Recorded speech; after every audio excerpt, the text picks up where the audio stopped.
mahasiswi Mandua Banyumas, siap kuliah, siap kerja, salam moderasi beragama. Perkenalkan, kami dari kelompok 9, kelas 12 MIPA 2, dan perkenalkan, nama saya Rahma Budin Agistian, absen 28.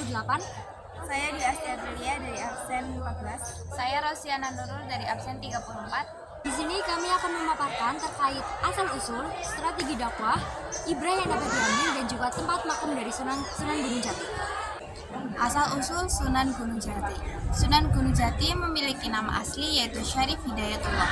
Beliau lahir pada tahun 1448. Orang tuanya bernama Raja Abdullah dan ibunya bernama Rara Santang yang merupakan putri Prabu Siliwangi dengan gelar Syarifah Mudaim. Di Cirebon, Sunan Gunung Jati menikah dengan Nyi Ratu Pakungwati yang merupakan putri Pangeran Cakrabuana, penguasa Cirebon. Setelah Pangeran Cakrabuana wafat, kemudian Cirebon diserahkan kepada menantunya, yaitu Sunan Gunung Jati. Strategi dakwah dalam menyebarkan agama Islam di Pulau Jawa. Strategi dakwah yang dilakukan Sunan Gunung Jati yaitu dengan menggunakan pendekatan sosial budaya yang membuat masyarakat di daerah Jawa Barat seperti Indramayu, Garut, Ciamis, Majalengka, Kuningan, Sunda Kelapa, dan Banten pada saat itu mudah memahami ajaran Islam yang beliau sampaikan. Berikut beberapa strategi Sunan Gunung Jati dalam menyebarkan agama Islam. Pertama, pembangunan pondok pesantren dengan tujuan untuk melahirkan santri-santri atau generasi muda yang berakhlakul karimah. Kedua, pembangunan tempat ibadah. Sunan Gunung Jati mendirikan masjid dan pusat aktivitas Islam untuk membantu dan menyebarkan agama Islam di wilayah Jawa Barat. Ketiga, praktik dakwah melalui karya-karya seni. Salah satu metode dakwah unik yang menarik perhatian masyarakat yang dilakukan oleh para wali songo yaitu dengan menggunakan karya seni seperti wayang, karawitan, gamelan, dan tari-tarian. 4. Tradisi silaturahmi. Metode yang digunakan Sunan Gunung Jati ini dianggap sangat efektif dalam menyebarluaskan ajaran agama Islam.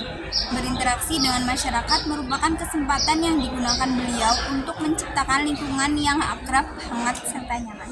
Kelima, petatah petitih ini merupakan ajaran yang dijunjung Sunan Gunung Jati dalam menyebarkan Islam dan menjadi pedoman atau bekal dalam mendalami ilmu-ilmu agama Islam seperti meningkatkan ketauhidan kepada Allah SWT. Ibrah yang dapat diambil dari Sunan Gunung Jati yaitu menyangkut 3 aspek keteladanan, yaitu keteladanan ketika beliau menjadi seorang laki-laki bagi keluarganya, keteladanan ketika beliau menjadi seorang raja, dan keteladanan ketika beliau menjadi seorang penyebar agama Islam. Keteladanan Sunan Gunung Jati yang perlu dicontoh ketika ia menjadi seorang laki-laki bagi keluarganya adalah sikap dan sifatnya yang begitu menghormati kedua orang tuanya. Sunan Gunung Jati saat kecil dikenal sebagai sosok penurut dan ia pun sangat disayangi ibunya. Yang kedua, keteladanan Sunan Gunung Jati ketika menjadi seorang raja adalah beliau tidak suka memperkaya diri. Beliau lebih suka hidup sederhana. Hal tersebut terbukti dari wasiatnya ketika sebelum meninggal yang berbunyi, "Imusun titip tajuk lan fakir miskin." Yang maksudnya, aku titipkan musola dan fakir miskin kepada penggantiku agar terus diurus dan disejahterakan. Keteladanan Sunan Gunung Jati yang terakhir adalah keteladanan ketika beliau menjadi seorang penyebar Islam.